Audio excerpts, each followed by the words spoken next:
பாருங்கள், பெங்களூரில் பாருங்கள், வீட்டுக்கு முன்னாடி ஒரு மரம் இருக்கும். கம்பல்சரி வீட்டுக்கு முன்னாடி ஒரு மரம் வச்சுருப்பாங்க.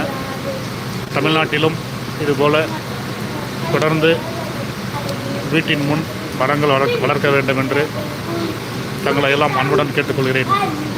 மரம் எவ்வளவு நம்ம அதிகமாக வளர்க்குறோமோ அந்த அளவிற்கு வெப்பம் குறைந்து நல்ல மழை இருக்கும். இப்போ பார்த்திங்கன்னா பெங்களூரில் நிறைய மரம் வெட்டிட்டாங்க. மெட்ரோ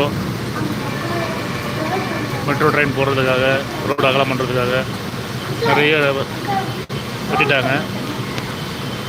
இப்போது தமிழ்நாடு போல் இங்கேயும் இந்த வருடம் வெயில் அதிகமாகிவிட்டது.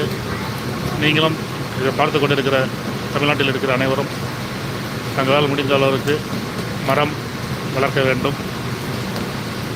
நாம் எவ்வளவு மரம் வளர்க்கிறோமோ